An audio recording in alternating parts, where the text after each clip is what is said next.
Hello, welcome to another reading of the Rhapsody of Realities. Today is Tuesday, the 20th of January, and Pastor is sharing with us Dominion over Adversity. The theme verse is taken from Proverbs chapter 24, verse 10. If thou faint in the day of adversity, thy strength is small. In the days of adversity, if you fail, that means you are weak. All right, so if you're watching this for the very first time, I want you to like, subscribe, follow me, whichever handle it is, and share it to someone else. All right, so as Christians, we don't faint in the day of adversity. We win, we reign, we prevail over every storm. You know, the Bible says something that the Holy Spirit is our comforter. You know, you don't comfort people who are already happy. You comfort people who have serious issues. You guide people who are moving forward. You strategize with people who are planning. That's who the Holy Spirit is to us. So we don't lose. All right, so your strength is not small because the Lord himself is your strength. God is my strength and power, and he makes my way perfect. That's 2 Samuel chapter 22, verse 23. 1 John chapter 4. Ye are of God, little children, and have overcome them, because greater is in he that is in you than he that is in the world. You hail from God, therefore your strength is of God. Whenever there is an issue, don't rely on your strength. The very first thing you need to do is to go back, or the first point of call is God. That Heavenly Father, I commit this into your hands. Your word says that you are with me always. So this situation, I am victorious in it. Then speak in tongues. Pray. The Holy Spirit will plan with you, and you will never fail. All right. You hail from God, therefore you have the strength of God.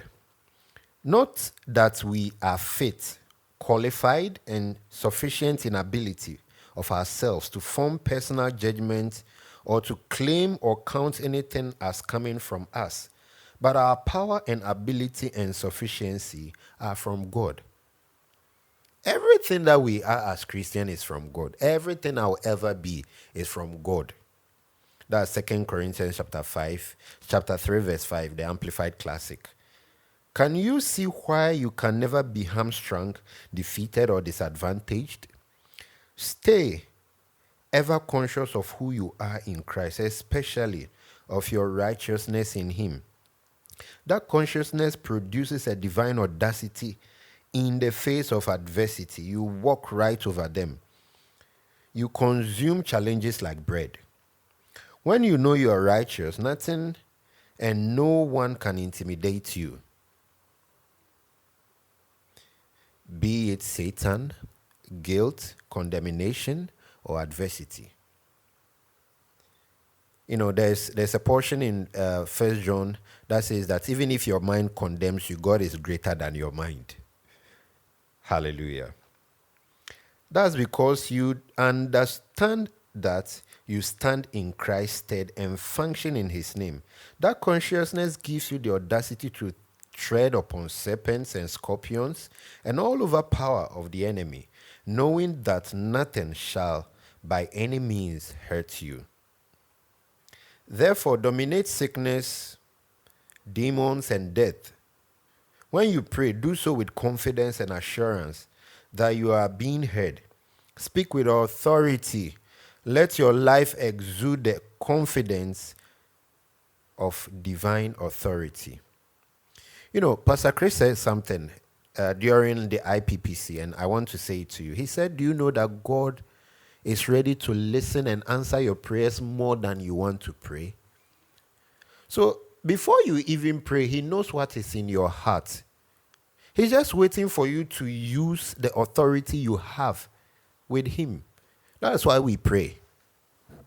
You know, that is why we speak, because immediately you speak, you put the power that God has given to you in play.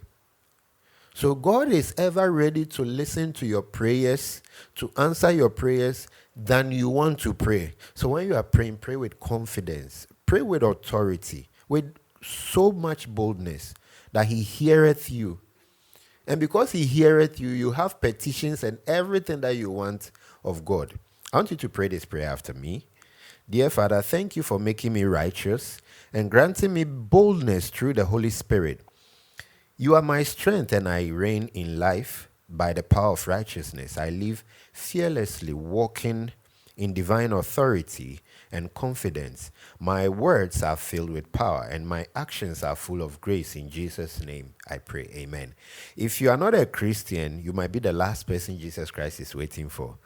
Pray this prayer after me. Oh Lord God, I thank you for today's message. I believe in your Son, Jesus Christ, that he came to die for this world. I receive him in my life and I confess his lordship over my life. I am born again and I'm a child of God. Hallelujah. If you pray this prayer after me, reach out to me and let's learn the word of God more wherever you are. Thank you for watching and bye-bye.